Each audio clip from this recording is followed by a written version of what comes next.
think we should still have for the justice system, especially because they have times and again called it the hope of the common man? Okay, so for me, let me give you an example of a guy in Adamawa called Samuel Jackson. Okay. Samuel Jackson was a farmer, or let's say still a farmer, who was attacked on his own Oh, farm, yeah. Mm. by Fulani herdsmen. He defended himself, and in the process, Oh, yeah. he killed, he neutralized the Fulani man. Now, currently, Samuel Jackson was sentenced to death by hanging by the Supreme Court, for self-defense. For But there self-defense. was, yes, but there was a particular criminal that was caught who was part of those people who orchestrated the attack in Owu, in Ondo State, in 20 years in prison. So you could see the justice system we're actually having. There is no longer the hope for the common man. That's just the plain truth. Our justice system has been politicized. Let me put it this way: it has been politicized. Justice is for people who are the bourgeois, of the society. Right. But the common man cannot actually get justice, and that is why the likes of Donald Trump would refer to Nigeria as a country of concern. Because how can you explain to me someone who was attacked on his farm, and then he neutralized the attacker instead of you to even give him an award, sentencing him to death by hanging, when someone who intentionally went into a church, murdered some sets of people, and they are giving that person 20 years in prison, and you cannot even guarantee if That that they won't particular give a person, pardon later on. yes, not even a pardon. You cannot guarantee if what happened to Bobrisky won't happen to him. because if you see stories in the crime scene where robbers will leave the prison to go and rob and then come back to the prison to come and hide. And that is the last place you suspect that your criminal will be. So even our prison system is even faulty. So those are the issues we're actually facing. And aside that, you see, the issue with Nnamdi Kanu was Nnamdi Kanu personally didn't carry arms, but he had lots of followers. And unfortunately, his followers were so extreme to a point where there was a sit at home, a lot of people's businesses was bastardized and all that, But giving Nnamdi Kanu life imprisonment, to me, this is my own opinion, I think it's unfair. If you are going to deal with criminals, you deal with them totally, irrespective of tribe, irrespective of region, irrespective of religion. Look at what happened to Deborah in Sokoto. Right. Deborah was lynched, and the person who lynched her came on video and said he was the one that lynched her. He was even showing the matches, and then how are you thinking? Anyway, let's not digress. You see, live stream, okay? So quickly and escape without any form of interception, because these people always claim, oh, security this and security that, we have done this, we have done that. How was this able to happen? Okay, so first of all, I would categorically say that we don't actually have security in this country. Security is not for the poor man. That is not the truth. The poor man is left at his own mercy. Now, looking at what happened in the church, imagine my mom goes to the church to pray for her children.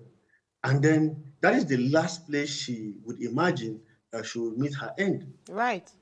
And then a criminal who is not even from that region left his region to that particular church to go and kill people, stole their items and other things, and left.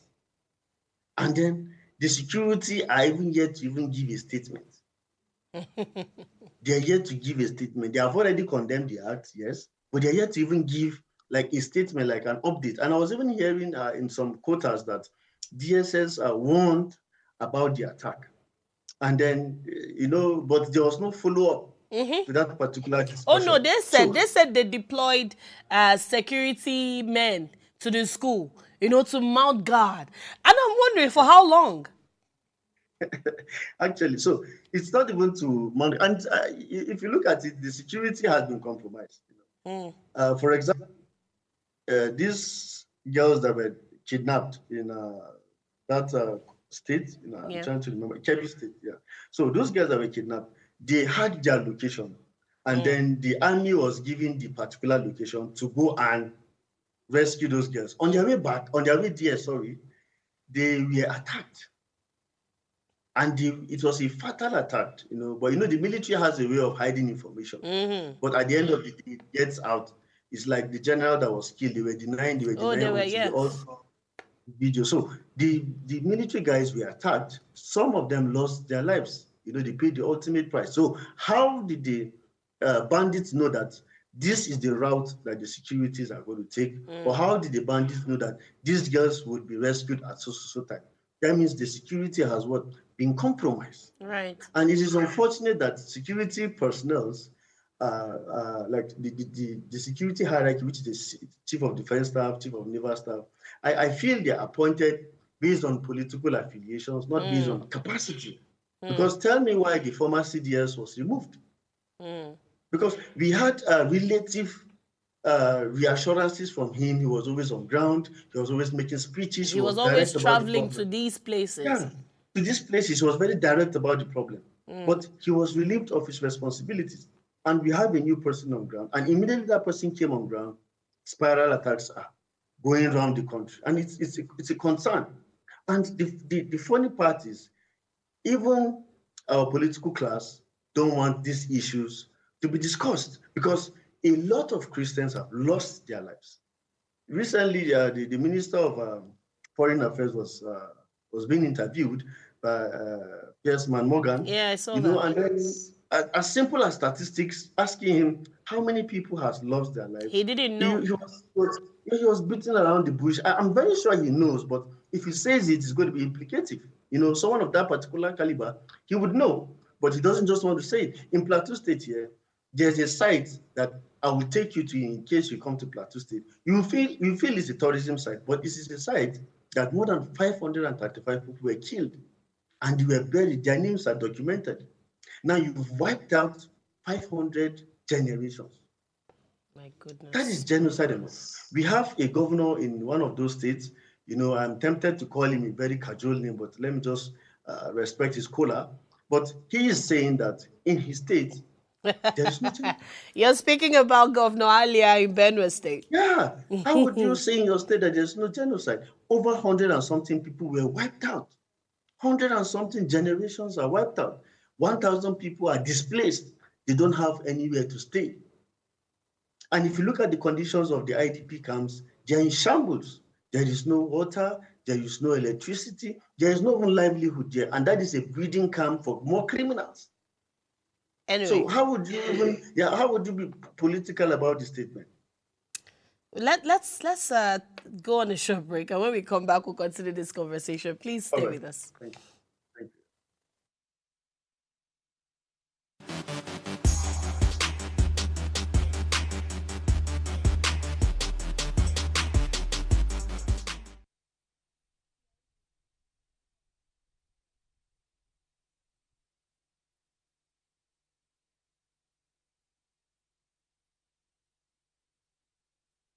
Tell us you're a Nigerian without saying a word. Energy security is one of the most pressing issues for many developing countries like Nigeria. And if there's going to be any meaningful progress, addressing our energy issues is non-negotiable. I need to see light from my house. Make them do something. Band A is expensive. I literally have to turn off all my appliances just to reduce costs. We need light. Introducing the Energy Outlook, your go-to show for everything energy.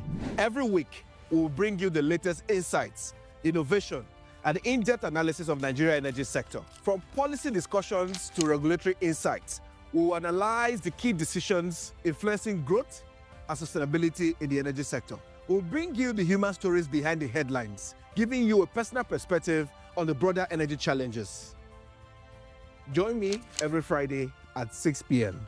for the Energy Outlook, your guide to the future of energy, where energy means business.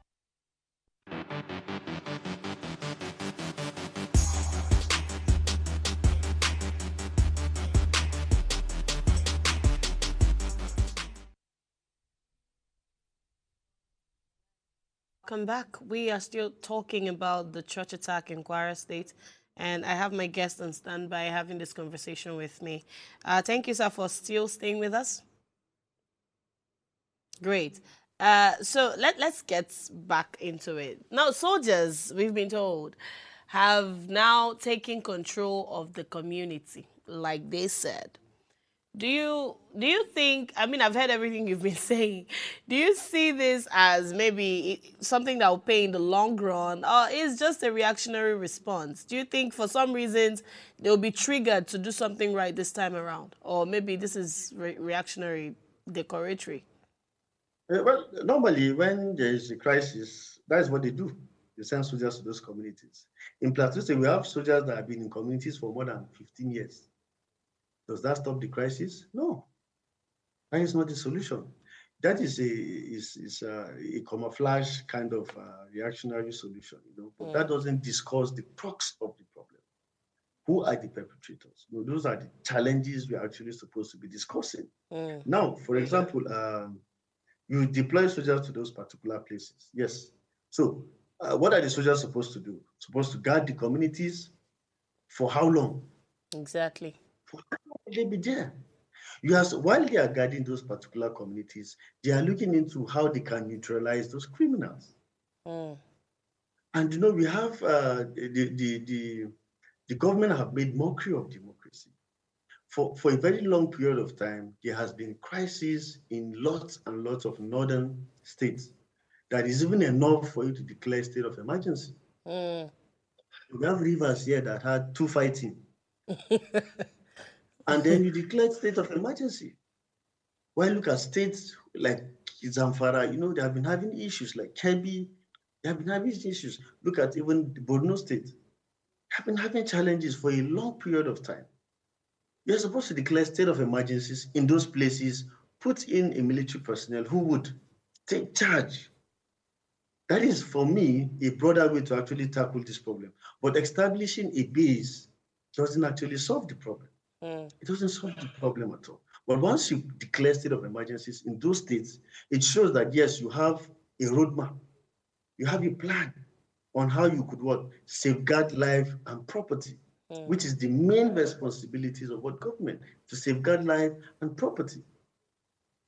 But you'd find our government officials, they are denying that there is genocide in the country, but a particular set of people are being killed. Yes, even the other religion is being killed, but it cannot be compared to the other religion. I was listening to a conversation of someone who was saying that at some point Christianity is not a religion of peace also, because if you look at the Bible very well, it is, you see the likes of King David going to war with the Philistines. Right. They were not going to go, they were carrying arms. You saw the Philistines as enemies, So we don't want to get to that particular stage where people would fall back to carrying arms. Well, I'm glad you mentioned this, because I was going to ask you my next question. So, do you think churches right now should, adopt these formal security protocols, right? Or do you think it's just going to undermine the sanctity of the worship? Because given what's going on now, people are exploring options. I will assure you that this week Sunday, I might not be going to church because of what happened in Ondo State and what happened in Kwara State. Because I can be in church trying to worship my God, and then someone who has wasted his life on drugs and false teachings will come and wipe me out. And that is a problem. Now, churches establishing their own security, well, it might not really undermine anything. It's not like there was even a security in the first place, but it might not really undermine anything. But it's just an immediate solution to actually safeguard members. Now, churches can, recently I was passing through Living Faith and I saw a midweek service. There was a police truck in front. And there's one pandemic we have, which is we have a shortage of numbers of policemen in the country. And they're not even doing recruitment to actually add up to the number of people that can secure life and property. Averagely, we don't have more than 400,000 policemen in this country. And I can assure you that more than half of that number goes to politicians, goes to VIPs. So what happens to we that cannot even afford those policemen? So churches might adopt an immediate solution to actually safeguard their churches. But what happens long term? For how long will you be having a policeman to guard you? Do some churches even have the resources to actually pay for those Right. policemen? So some of them might not have. So you'll be at the mercy of yourself and also of God. But if the government are able to do their jobs very well, our prayer requests in church will reduce. We will not be playing. We will not be praying for safe going out and coming back. We'll be praying for other things. It's like if you travel to an advanced country, you will not even be praying too much. What you'll be praying for is what brought you to come back to that particular place that you wiped out to protect those particular people. How feasible is that? They are repentant. It can be the opinion that you should send them to God so that they can go and repent there. They cannot repent on earth. Send them to where they can go and repent. They cannot be repenting here. Now, they are rewarding criminality. That's just what I feel. They are rewarding criminality. The government of the day don't have a blueprint. They don't have a blueprint on how they want to tackle security. They cried foul when Goodluck Jonathan was in government. These were the issues that they mentioned. They carried this in the US, and then they went to go and demarket Nigeria, which is what they always accuse us of. They went to go and demarket Nigeria in front of Obama, and they used that particular tactics to win election. Now the same challenge has caught up with them, but they are giving excuses and they are finding it difficult to actually secure lives and property. And people will definitely fall back to arms. Because if the government cannot protect me, at least let me protect myself. Right. That is what is happening in the rural areas currently. Okay. Just before we wrap up, right? Please, could you, tell us what you think, immediate steps would be, steps you think should be taken to secure vulnerable border communities and, prevent future attacks like this? We have the DSS who have proven over time to be very functional. Yes, I've seen their works, they gather intelligence. And then they share this intelligence to compromise agencies like the Nigerian Army. I'll say it over again. The Nigerian Army has been compromised. And then securing rural areas will be very difficult. Now, if we are going to secure borders between states and local governments, first of all, we have to work on our justice system. The mode at which we appoint Chief Justice is very, very wrong. You can't just have an individual wake up one morning and decide to appoint someone who is loyal to him, even though he's subject to the Senate. But we know that our Senate, unfortunately, is looking like a rubber stamp Senate. Because a Senate that is singing on your mandate, we shall stand, has shown that they cannot check and balance the executive, which is the work of the legislator. So the mode of appointment of the Chief Justice needs to be looked into, and then also in situations where criminals are caught, there's need for proper sanctions. A criminal should be dealt with as a criminal, irrespective of wherever he's coming from. If that is worked on, I believe other criminals will take cue, and then these things will subside. Then thirdly, our mode of recruitment into these agencies, in Plateau State, let me just give an example. It's someone who has been a very stubborn person in the area, and people are tired of him. Maybe he's a criminal or he's a thief, They said, okay, the last option is for him, let's just send him to the army so that he will join the army and then maybe he'll become a responsible person.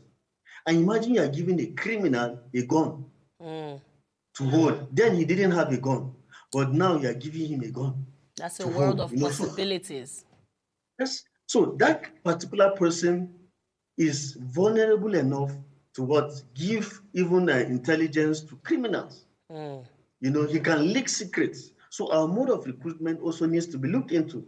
There are a lot of people who want to join the army. In fact, unfortunately, I almost joined the army, and thank God I didn't join the army, But what do you mean, thank God? No, thank God I did. I might have been gone, I might have been gone. So, but a lot of people who are willing to join the army should be allowed to join the army. Now, the army are looking for 24,000 recruits to join. So are you trying to say that the Nigerian army has fixed themselves that these 24,000 people will not be sacrificed? Right. At the altar of obey the last order, obey the standing order, And then last but not the least, let's stop blaming our leaders only. Even the followers also have a role to play. If you hold your leaders accountable, our leaders have seen us finish. Let me just give you one small gist. The APC national leader was doing an empowerment, in the state, and then one of the and the empowerment is for business owners. So one of the criteria for that particular empowerment is your VIN number, which is your voters identification number. So I was asking, what does he need my VIN for? To give me money for business? I was thinking you asked me for CAC, you asked me for my NIN, or asked me for my BVN or SMIDA number, and you're asking for my VIN number. Interesting. And this is 2 years. Yeah, this is 2 years before election. And you know that to even interest you, that people in my community, I say, what is the VIN number doing for me? I would rather exchange it for stipends from him, and that is entirely wrong. Yes, there's poverty in the land. Yes, poverty has been weaponized in the land, but that doesn't mean that we shouldn't hold our leaders accountable. Which should be a place of peace.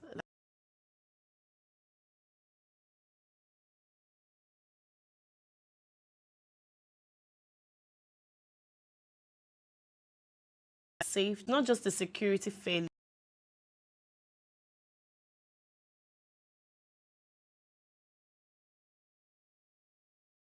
This else to decide where Nigerians. So if Nigeria must move.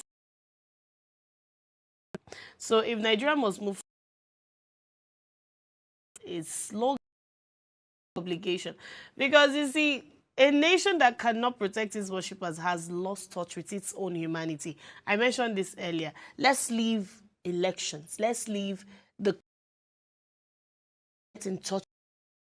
That's the only way this nation will move forward. Anyway, before we go, remember to subscribe to our YouTube channel at Official Upgrade TV. Drop a comment, like, share, follow all our social media platforms.